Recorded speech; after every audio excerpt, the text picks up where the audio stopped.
Global travel meet கொண்டாட்டத்தை முன்னிட்டு மலேசிய சுற்றுலாத்துறை சம்பந்தப்பட்ட விருந்து நிகழ்வில் மதுபானம் பரிமாறப்பட்டது குறித்து சுற்றுலா கலை பண்பாடு அமைச்சர் மற்றும் அதன் அமைச்சர் தியோங் கிங் சிங்கிற்கு பிரதமர் டத்துஸ்ரீ அன்வார் இப்ராஹிம் கடுமையாக எச்சரிக்கை விடுத்துள்ளார். அதிகாரப்பூர்வ விருந்தில் மதுபானத்திற்கு அனுமதி இல்லை என்ற அரசாங்கத்தின் நிலையை அன்வார் சுட்டிக்காட்டியதாக பர்னாமா தகவல் வெளியிட்டது.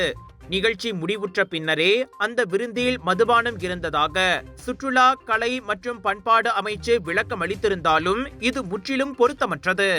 Dasar kerajaan tegas tidak membolehkan acara rasmi kerajaan dihidangkan arak. Satu. Keduanya, penjelasan motek ialah bahawa ini setelah selesai acara rasmi.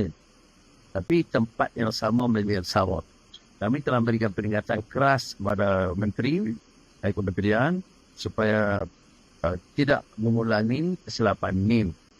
Walaupun penjelasan itu adalah bahawa program berakhir, tetapi tidak wajar sama sekali dan bagi kerajaan, saya akan peringatkan Jemaah Menteri dan seluruh jentera kerajaan supaya tidak cuai dalam masalah ini. மேலும் அதே நிகழ்வில்தான் மதுபானம் பரிமாறப்பட்டது என பர்னாமாவின் X கணக்கில் பதிவேற்றப்பட்ட ஒரு வீடியோவில் Anwar குறிப்பிட்டுள்ளார்.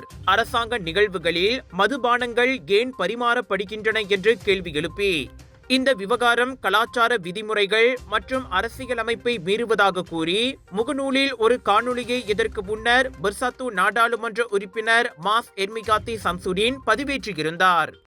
எல்லா நோய்களுக்கு முக்கிய காரணம் ரத்த ஓட்டம் சரியா இல்லாததுங்க. குறிப்பா தலைவலி, உடம்பு வலி, மறுத்து போறது, வசதியா இருக்கிறது, மூச்சு திணறல் மற்றும் பல. இதை நீங்க இப்படியே விட்டுட்டீங்கன்னா ரத்த கொதிப்பு, இனிப்பு நீர், இருதய சம்பந்தப்பட்ட நோய் மற்றும் பல நோயெல்லாம் வர ஆரம்பிக்கும். டென்ஷன் ரத்த ஓட்டத்தை சீராக்கிடும். இது நவீன முறையில தயாரிக்கப்பட்டது. ஆண்டுகளா மலேசியால பயன்படுத்துறாங்க.